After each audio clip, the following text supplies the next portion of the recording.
اور پھر نبی نے اس پر اکتفا نہیں کیا کہ جی یہ جنت کی افضل خواتین ہیں. سب سے پہلے تو یہ جنتی ہیں، پھر جنت کی چنی ہوئی خواتین ہیں، افضل ہیں، بلکہ ایک مرحلہ اور بالاتر جا رہے ہیں جو ہم نے بہت کم سنا ہے. نبی نے کہا نہ صرف جنت کی یہ افضل خواتین ہیں بلکہ جنت خود ایسی ہستیوں کے لیے مشتاق اور منتظر اور بے چین ہے. آپ کے الفاظ بدل جاتے ہیں اور نبی فرماتے اشتاقت الجنہ الی 4 من النساء کہ جنت 4 لوگوں کی مشتاق ہے، 4 لوگوں کے لیے تڑپ رہی ہے. وہ 4 ہستیاں پھر دوبارہ یہی ہستیاں ہیں جن کا ہم نے ذکر کیا.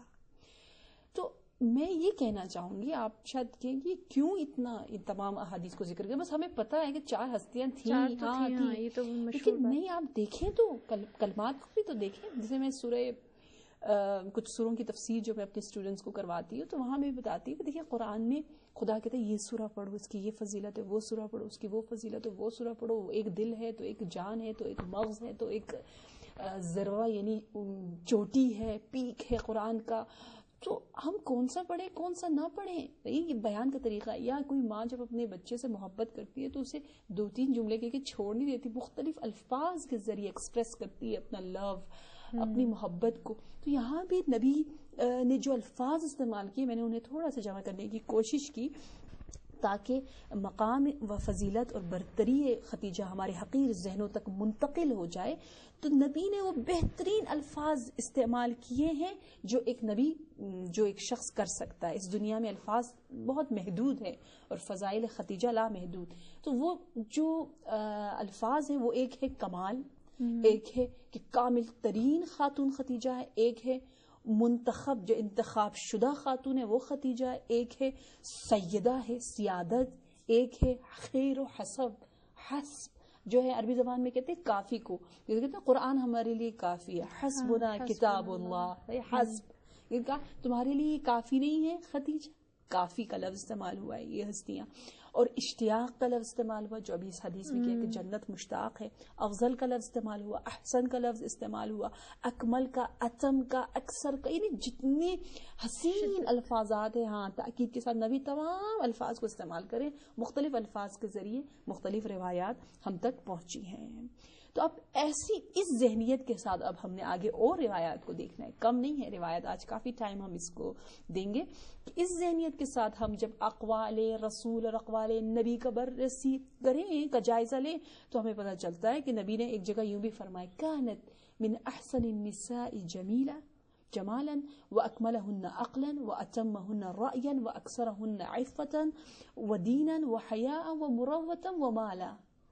یہ تو چیزیں گننی پڑیں گی. جی آپ بولتی جائیں، میں گنتی جاتی. جی نبی فرما رہے ہیں کہ ختیجہ جمال کے اعتبار سے حسین ترین، عقل کے اعتبار سے کامل ترین، نظریات یعنی فکری اعتبار سے مکمل ترین، عفت اور دین و حیا اور مروت و مال کے اعتبار سے بہترین عورت تھی. عفت، حیا، مال اور مروت یعنی محبت جو ان کا اخلاق تھا اس اعتبار سے اکثر یعنی بیشترین، سب سے زیادہ ان میں مال، سب سے زیادہ ان میں عفت، سب سے زیادہ ان میں مروت اور اخلاق پایا جاتا تھا.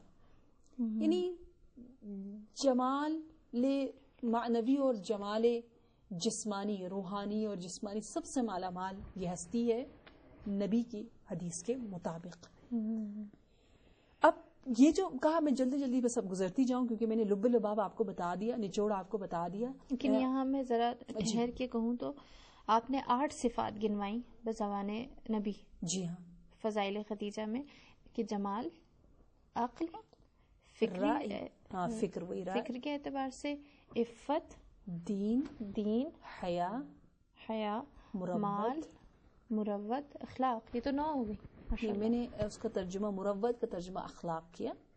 ہاں جی ہاں. تو وہی 8 صفات ہو گئی جو آپ نے کہا. جی ہاں بالکل. یعنی ہر اعتبار سے وہ پرفیکٹ ہے. یعنی 9 صفات جی بیان کی گئی. ماشاءاللہ. ایک ہی جملے میں اگر کوئی بندہ کسی کی 9 صفات بیان کر لے تو اس کا مطلب ہے کہ اس کا سینہ پر ہے اس کی محبت سے. یقیناً یہ آپ کی حسین تعبیر ہے. اب جو الفاظ ہم دیکھتے ہیں نبی نے استعمال کیے. ایک کہا ہے کملا من الرجال کثیر ولم یکمل من النساء الا اربعہ. مردوں میں بہت سے لوگ کمال تک پہنچے لیکن خواتین میں صرف 4 تک جو پرفیکشن اور کمال تک پہنچ رہی ہیں وہ خدیجۃ الکبریٰ ہیں اور باقی ہستیاں ہیں.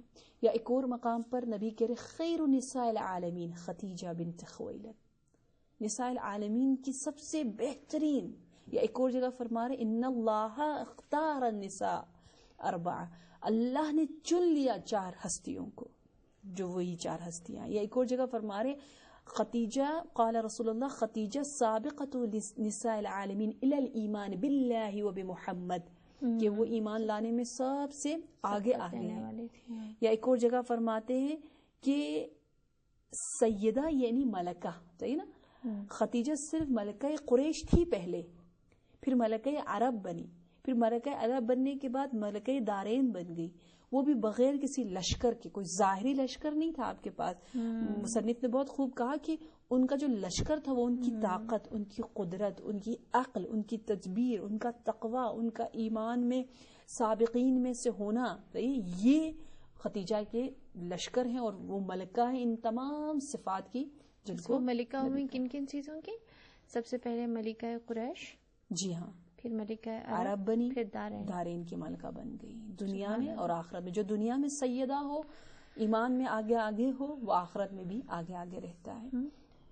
جی, تو ہم کہہ سکتے ہیں آج کے رائٹ زبان میں کہ یہ کوئین تھی یقیناً, دنیا کی بھی آخرت کی بھی. کوئین ہے یا پرنسز ہے, دنیا اور آخرت کی اپنے ان تمام اعمال اور کردار کی وجہ سے جن کی پرنسس تھیں. سفر ان کا کیونکہ ملکہ قریش تھیں اور پھر انہوں نے آہستہ آہستہ اپنے رتبے کو خود بڑھایا اور بالآخرہ کوئین بن گئی.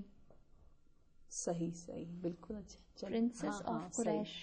مجھے یاد پڑتا ہے آپ نے ہی یہ بات, جی ہاں بالکل, بالکل پروگرام کے اوائل میں کہی تھی. میں اتنی فکر میں ہوں, ٹائم ہمیشہ کم ہوتا ہے, مجھے جلدی سے سب کور کرنا. ٹائم بہت ہوتا ہے لیکن ہماری باتیں اتنی دلچسپ ہوتی ہیں کہ ٹائم بھاگ جاتا ہے. اچھا, یہ وجہ. صحیح. تو میری توجہ اگلی حدیث پر ہے, میں پچھلی باتوں کو ذرا مد نظر نہیں رکھتی. میں اسی لیے ریمائنڈ کراتی رہوں گی آپ کو بھی, ویورز کو بھی. صحیح جی, بہت شکریہ. ایک اور حدیث جہاں نبی علی سے فرما رہے ہیں فضیلت خدیجہ اور کہہ رہے ہیں علی تجھے فاطمہ جیسی معصومہ ملی, معصوم ہستی تھی. تمہاری زوجہ معصومہ تھی, میری زوجہ معصوم نہیں تھی, لیکن تجھے خدیجہ جیسی ساس امی ملی جو مجھے نہیں ملی.